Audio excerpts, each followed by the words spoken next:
Alright, so this is just a quick look at something I'm working on. So I've been tinkering with the Google Cardboard style head-mounted display. I didn't like order a kit or download any schematics, templates as you can call it. I just used my phone, put it on priority mailbox, kind of got the shape out, and kind of just shaped it sort of so it fit the bill. Since I'm using just basic magnifying glasses that I got, I just had lying around, I couldn't use the same spacing, so it's a little bit bigger. But it's fine for experimenting, because I wanted to, tinker around with the whole VR experience. I think that's really awesome. In doing this, I noticed that some people that I was giving this to test and to play with, some people have an issue with stereoscopic view. Now, I know it could be a number of issues with my build, the lenses I'm using, whatever it may be. But I wanted to address that. Also, I wanted to make making these a little bit easier, because you can't get much simpler than cutting out cardboard, putting in lenses. To have a VR experience, you can't ask for easier than that. But I did. I was like, I want something simpler, and that doesn't need two lenses. So I went back to something that I did a while ago. I called it the Magna box, sort of a play on Magnavox. This is a while back when these screens first started giving us the ability to really see a nice video playback. Just basically put a Fresnel lens in front of a phone screen, and you had like a magnifier. Now you see them all over the place. But I figured, why aren't we using that in the head-mounted display arena? So I just basically made another mock-up of the box. Really simplified, just like a slit just to put it in the top. I just wanted to see if this would work. And by using the center strip, I had a 8.5 by 11 Fresnel sheet lens.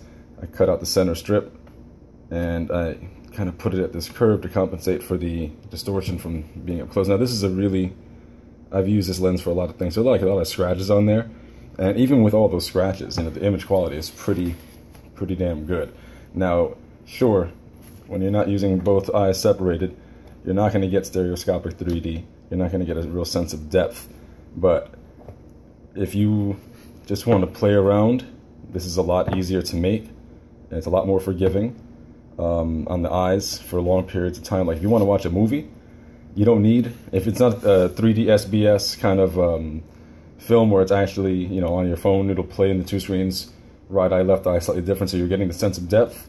If you have that, go with this, because like I've watched a few movies on this, and it's great. Just after a while, I kind of get like eye strain,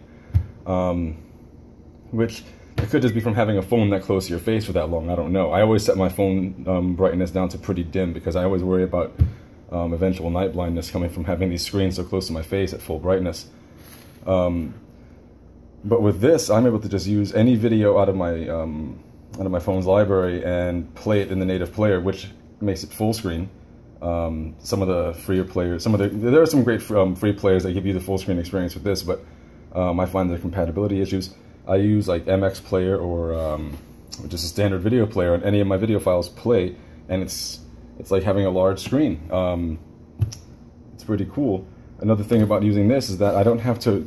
Right now, I'm just learning how to use Unity and stuff, and I got the Vuforia extension, and it's pretty cool, but I'm having issues combining the Vuforia extension with the cardboard extension. I'm having a problem with splitting the camera and then still having the augmented reality camera kind of work with that.